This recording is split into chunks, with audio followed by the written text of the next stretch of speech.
You ever get in a ring with somebody? It's very cleansing, because it's just you and him. You know? It's hard to explain. And I feel that way about my work sometimes. It's like fighting myself. It's like, come on, get out of my way. You're too much in the way. Stop that. Let it happen. No, I won't let it happen. I'm the boss. No, you're not. I'm the boss. It's funny, because it should be easy after 35 years of doing it, but it's not.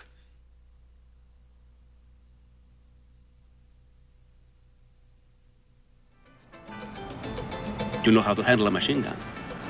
Yeah, man. We were in the army in Goa. You're gonna need a couple other guys. That's no problem. Friday, you get the buy money then. And Chico, if anything happens to that buy money, pobrecito, my boss is gonna stick your heads up your asses faster than a rabbit gets fucked. I'm scared.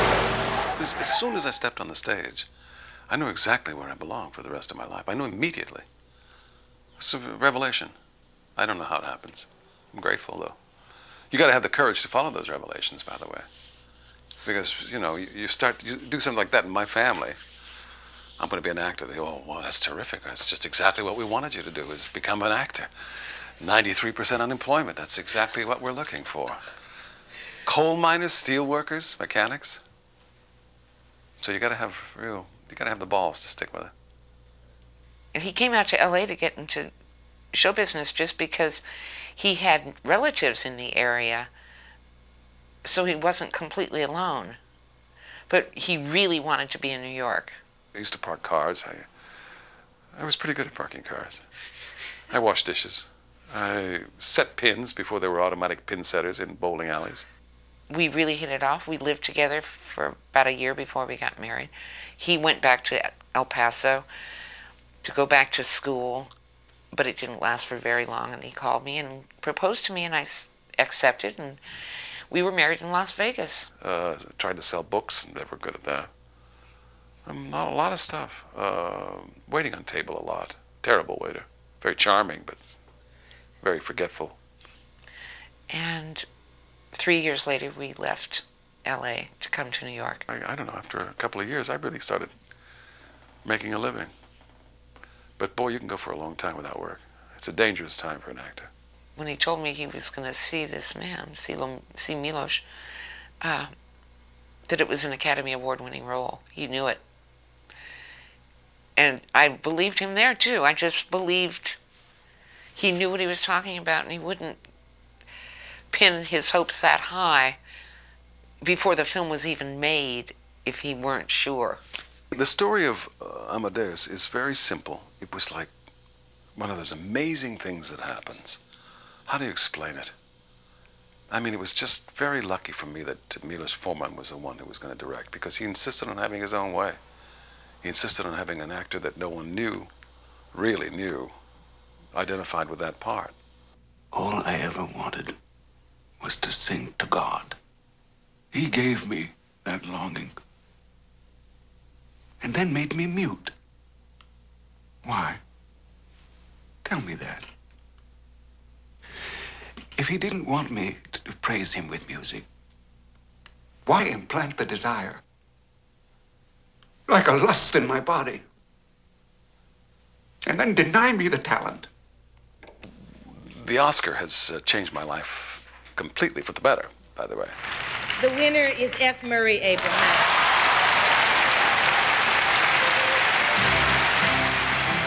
I expected it. I was very happy, but I really expected it because everyone that we knew, everyone that was predicting on over the air, whatever it was, television or radio or whatever, was saying he was going to win. And I just believed it and accepted it and was very happy. I kind of feel obligated to let Oscar, as I call him, be part of all my performances. He's always there. He's not real visible, but he's always on stage.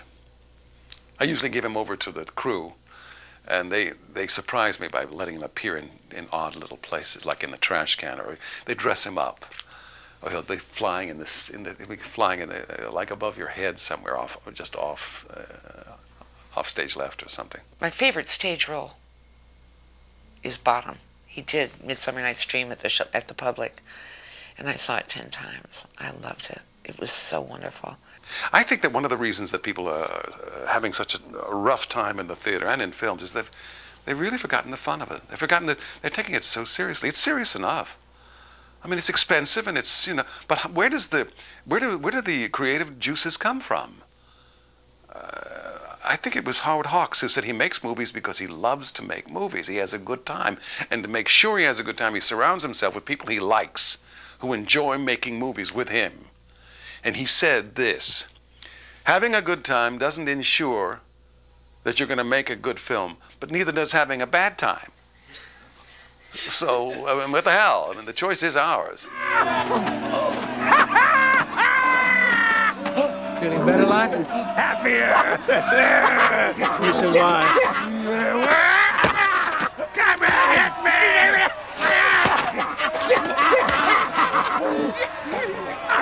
Just cut my ways! I've years of life ahead of me! Give a cheer, no? It's a great day to be alive. There was a time years ago when I was doing films all over the world, through Italy and through certain French directors, and it was people who loved my work in Amadeus and Name of the Rose, and what was happening was they were offering me a bunch of money to do these B pictures in places, exotic places, Kazakhstan, Turkey. I was doing it in Topkapi, that wonderful museum, Seraglio harem in Turkey. These fabulous locations and all this money, and I had been broke all my life, right? And it was a chance to see the entire world on somebody else's nickel, more than a nickel. I always travel first class, and I always stay in suites, beautiful places. The point is, the movies are terrible. I mean, they're terrible. They're so bad, they're funny. I'm not going to mention any names, because you'll probably see them one of these days. It's okay. But as my agent said, no one's going to see these movies, Murray. They're never going to escape. Don't worry about it. Well, lo and behold, some years pass, and what happens? Cable television happens. Everything is on. I get these calls. Saw you in a turban, Murray. So what? If there were a way to tell you what it was like to work with Woody Allen, if I could describe it, but you'll just have to take my word. He's a man of enormous concentration, and he really exerts his influence with his amazing brain. He stands stock still, very quiet, and people stand around him in circles, groups waiting for whatever he says to do. These great big men, these tough men, they're all just waiting, and it's a very quiet set. And he says this, and it gets done. He doesn't like to start work too early, and he doesn't like to be too late. And he makes 2 films a year. I mean, don't tell me it can't be done. I was there, and it's a treat. What are you doing, Wine Rib? Confuse me. She's coming back in a minute. You are breaking the law. That's no law. There's a higher law. I can find out who my son's mother is. The judge won't see it that way. Keep lookout for me, will you? For Christ's sake. I believe you're the cause. So what? Look out. I don't Get your friend Bud to help you. Bud can't help me. Bud, you know, Ellie and Amanda are friendly. Bud can't keep a secret. Why is it a secret? Why can't Amanda know? What kind of argument am I getting into with you, Amanda? Because you wouldn't understand. You're guilty because you already have exaggerated notions about your son's mother. It's understandable because things are not going smoothly. You know, that's why you will always be a chorus member. Because you don't do anything. I act. I take action. I make things happen. Well, hurry the hell up. I hear footsteps. That self-discovery, the dangerous searching, is where the health is where the society needs artists. And actors particularly in a very odd way, because it's the closest thing to themselves. When it's done well, they really think they can do that. You know, they think, I mean, this guy's just up there saying these things. He's just talking, you know, I can do that. But like you, the boy thought winning was everything. Like you, he worshipped killing. if you feel as though you're going to sacrifice the good work, if you sacrifice some of your intensity and your so-called hypercritical eye, I think you're just being obtuse. I think you're being afraid to try something different. In fact, if you can redirect those energies, not toward being hypercritical, which indicates, I think, a little fear of something that you are not doing or your own inadequacies, I think, all of those energies will be better directed toward the good work. The strength it takes to become an artist, the ego that you have to have. I mean, people say to me, how can you live with that ego? Well, the ego is what makes it work. You have to have that strength to survive, because it takes so long to make it. And if you have a fragile ego, you aren't going to make it, I don't think. Sir, as the Enterprise left orbit, one of their support craft went down to the surface. What? Appeared to be the captain's yacht. 5 persons on board. We're not waiting until morning. Take the shuttles and get everyone off the surface tonight. One of the best times was Star Trek, because Jonathan Frakes is from the theater. He's a musical comedy actor. I don't know if you know that. He's a very good baritone singer. And he really likes to have a good time on the set, keeps things bouncing along. And he's got amazing energy. And every once in a while he'll just burst into song. We used to do duets from Oklahoma. It was me in that funny makeup. Picard's first officer. Do you really believe he'll listen? My ships are capable of intercepting the Enterprise before it reaches the perimeter. I could send them to escort it back. Recently I did a film with Gus Van Sant called Finding Forrester. I tell you, man, when we wrapped that film, I broke down. I started to weep. I didn't want to leave. It was like I thought, this is the way movies should be made all the time. It is a melancholy truth that even Great men have poor relations. Dickens. You will hear the beat of a horse's Kipling. feet. All great truths begin. Shaw. Man is the only animal That blushes.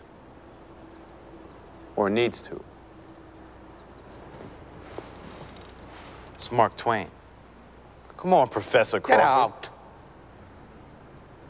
Get out. He's probably the quietest director, except for maybe for Woody Allen, I've ever worked with. At the read-through, Sean and Busta Rhymes and all of us sitting down to work to read through, he said 2 words: thank you, at the end of it.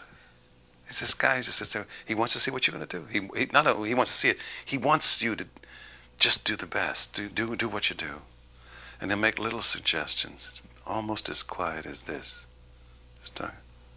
And the set is so quiet that it's okay. He can be heard. I absolutely trust him. His instinct for the truth. It's a pleasure. You know, it's been hard sometimes, just financially, you know, but I just always believed in him, and it was worth it. If you have the courage to try something different each time, or at least, yeah, to try, the attempt is successful. The attempt itself is successful, but in reality, it could fail. It can be a glorious failure, but it still can be a failure. You got to have whatever it takes to fail. Then get up again. I mean, did you see my reviews for King Lear in this town? Yeah. Well, if you ever have bad reviews, take a look at mine, then you won't feel so bad. And at the same time, some of the review critics thought it was the greatest Lear of our generation. So if it's a question of choice, I choose to believe that one. This is the thing you have to believe. Get up and you do it again. That's one of the parallels to boxing. Get up. There's another round. Come on. Give me your best shot.